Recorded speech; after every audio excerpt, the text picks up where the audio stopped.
Nexity, c'est le plus gros opérateur immobilier français, opérateur global, historiquement très présent dans les métiers dits de promotion.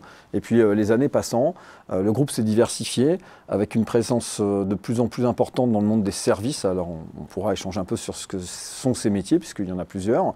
Et puis un accompagnement de plus en plus fort aussi des territoires, avec des structures qui pensent un aménagement territorial non plus uniquement à l'échelle du bâtiment, mais à l'échelle de quartiers.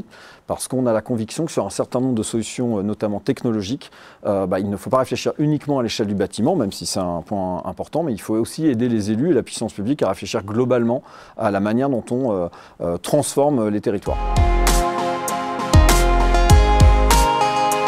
Ce qu'on appelle chez nous l'opérateur immobilier global, c'est le fait d'avoir renforcé ces métiers historiques de promoteurs. Donc aujourd'hui, on est le plus gros promoteur immobilier résidentiel. On a à peu près 16% de part de marché. On est le plus gros opérateur immobilier tertiaire. Donc là, plutôt de la construction neuve, de la réhabilitation et de la restructuration. On va enrichir ces métiers-là avec des métiers qui vont accompagner les propriétaires dans la gestion de leurs biens. Et donc on est le numéro 2 français dans tout ce qui est syndic de copropriété, administration de biens, marché résidentiel. On est le plus gros opérateur français en property management. On accompagne des grands comptes français, la Poste, la SNCF, sur la gestion de leur parc tertiaire. Donc là, on gère à peu près 20 millions de mètres carrés. On est maintenant présent de manière assez importante aussi dans le coworking. On est le 3e opérateur français avec une marque qui s'appelle Morning. Et puis, on est le numéro 1 de la gestion des résidences étudiantes avec une marque qui s'appelle Studéa. Voilà. Et donc, dans tous ces métiers de service qui viennent compléter notre offre historique de promotion, on va s'impliquer pas uniquement dans la création neuve d'une coque, mais dans sa vie dans le temps. Et ça veut donc dire que notre prisme initial, qui était comment construire le plus vite et le mieux possible un bâtiment, va rester dans la vie du bâtiment. Et on sait que ce bâtiment, dans sa gestion, il entraîne des coûts à la construction, mais il entraîne aussi des coûts à l'exploitation et à la gestion. Et on essaye de démontrer à nos clients investisseurs qu'on va les accompagner non pas dans une vision court-termiste, mais dans une vision à long terme, où on ne va pas juste venir faire cette opération de construction, de réhabilitation, mais aussi dans l'exploitation au quotidien. Et donc ça nous force. Et ça nous enrichit dans notre métier de promoteur parce qu'on va être obligé de se poser la question de comment le bâtiment qu'on a livré va vivre dans la durée, comment le quartier qu'on est en train de construire va vivre dans la durée, et du coup, quelles sont les solutions qui vont être mises en œuvre autour de la coque, autour de ce patrimoine immobilier, quelles sont les solutions qui vont venir permettre de monitorer le mieux possible le quartier, donc les flux, mais aussi le bâtiment avec les gens qui vivent dedans, et ce qu'on soit en résidentiel ou en tertiaire. Dans les bâtiments tertiaires, enfin de manière générale, le marché tertiaire, il est en pleine ébullition. Notamment parce qu'on a connu la crise Covid et que ça a eu des effets sur la manière dont les collaborateurs et les grands groupes utilisent ces mètres carrés de bureau. Et puis, cette crise, elle a été complétée, j'ai envie de dire, malheureusement, par le conflit en Ukraine, par l'arrivée de la hausse des prix, une forme de rareté des matières premières. Donc tous ces événements mis les uns au bout des autres, de mon point de vue, ramènent déjà un premier élément majeur pour tous les dirigeants, qui est tout simplement la nécessité absolue de pouvoir s'adapter à un monde qui change de plus en plus vite. Donc nos dirigeants français et internationaux qui viennent s'implanter en France, une de leurs premières préoccupations finalement, c'est comment les locaux dans lesquels je vais mettre mes collaborateurs vont pouvoir s'adapter à mes besoins.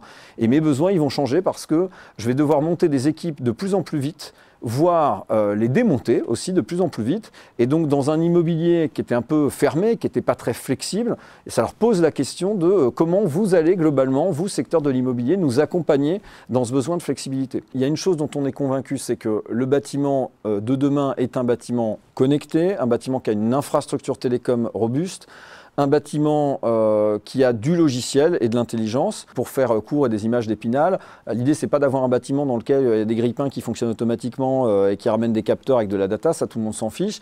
La question ça va être comment j'optimise la fréquentation d'usage des lieux. Donc vos salles de réunion par exemple, quel est le taux d'occupation des salles de réunion, comment le plus vite possible je les rends disponibles à ceux qui en ont besoin. Et en fait pour faire tout ça, le nerf de la guerre, c'est d'avoir de l'information en temps réel. Ce qui est en train de changer globalement dans l'actif tertiaire, c'est qu'avant, vous aviez à peu près 10 à 20% de parties communes et 80% de parties privatives. La tendance de fond qui est en train d'arriver, c'est qu'il y a de moins en moins de parties privatives et de plus en plus de parties communes. Le fait d'avoir de la data intelligente, dynamique, va permettre aux gestionnaires de l'actif de gérer à distance, en temps réel, tous ces espaces communs pour en optimiser la consommation.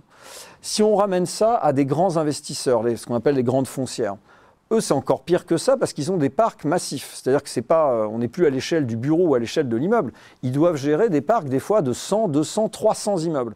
Et clairement, pour optimiser leurs équipes et les fournisseurs qu'ils vont utiliser derrière, ces solutions, elles vont permettre à un seul gestionnaire, non pas de gérer un plateau, mais de gérer peut-être demain 15 immeubles d'un coup.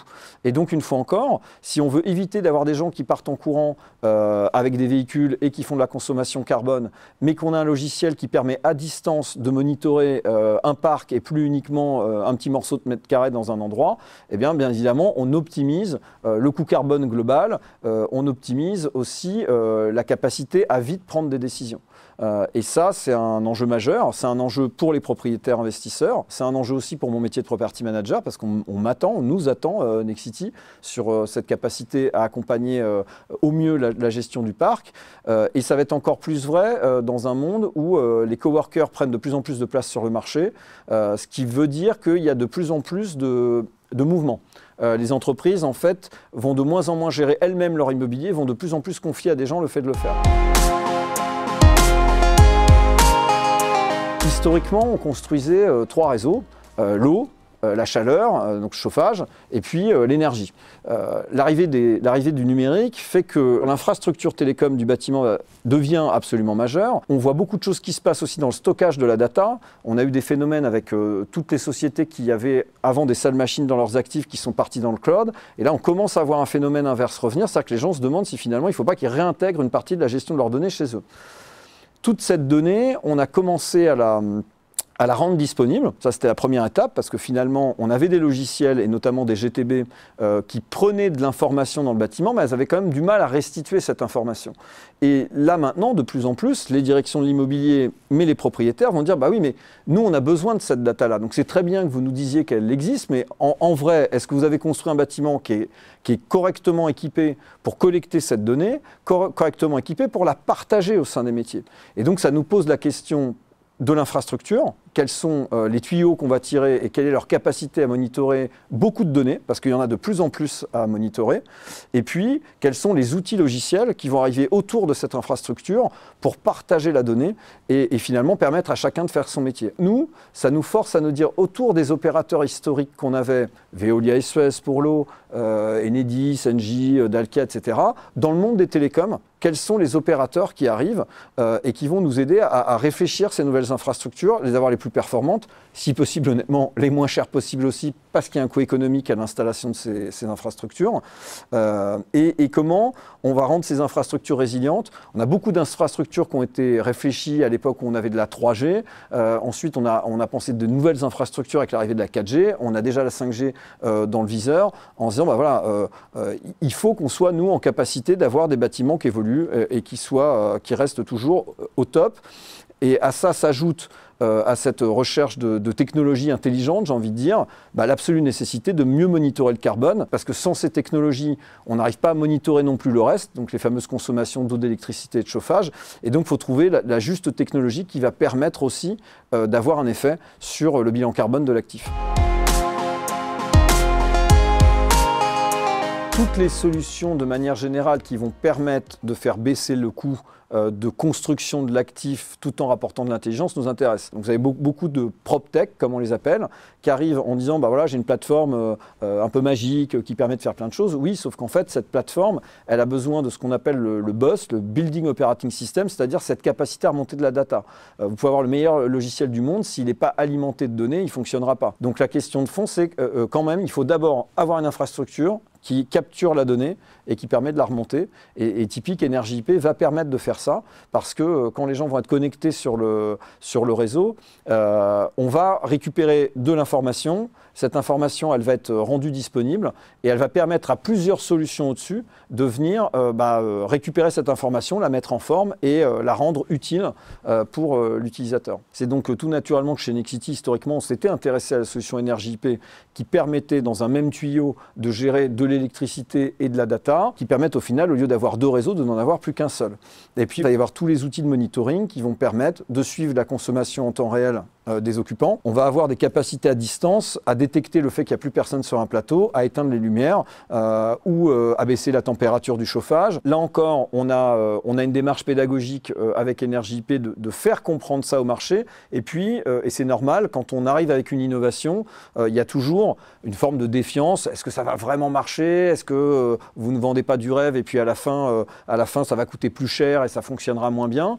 Je pense qu'on est en train doucement, mais sûrement, de démontrer dans les actifs dans lesquels on a déployé la solution que ça fonctionne. On a les premiers bâtiments qui arrivent et qui sont équipés avec cette technologie-là. À date, elle fonctionne. Elle apporte plutôt de la satisfaction d'usage. J'ai envie de dire maintenant à nous de communiquer autour des bienfaits de cette solution pour que définitivement nos investisseurs se disent bon, c'est pas entre guillemets juste une preuve de concept que j'ai fait sur un bâtiment, mais ça y est, on est prêt à passer à l'échelle. On a un mantra chez Nexity, c'est bien vivre ensemble. On voit tous que dans le moment qu'on traverse, pour bien vivre ensemble, il va falloir être capable d'être frugal, mais dans le bon sens du terme, et en tout cas de faire attention à l'empreinte carbone qu'on va laisser. Le secteur de l'immobilier est un des secteurs qui est carboné de manière importante. Et chez Nexity, on a pris l'engagement d'avoir une trajectoire qui soit plus ambitieuse que celle décrite dans le rapport du GIEC. Donc ça veut dire que ça nous impose dans les programmes qu'on est en train de construire, et qu'on soit en résidentiel ou en tertiaire, d'être finalement très agressif, mais dans le bon sens du terme, pour aller chercher de l'économie carbone. La frugalité et le bas carbone, c'est pas antinomique avec la technologie, une fois encore, c'est trouver les bons outils technologiques qui vont permettre de le faire, et on a la conviction que Energy-IP fait partie des solutions qui permettent d'aller vers ça.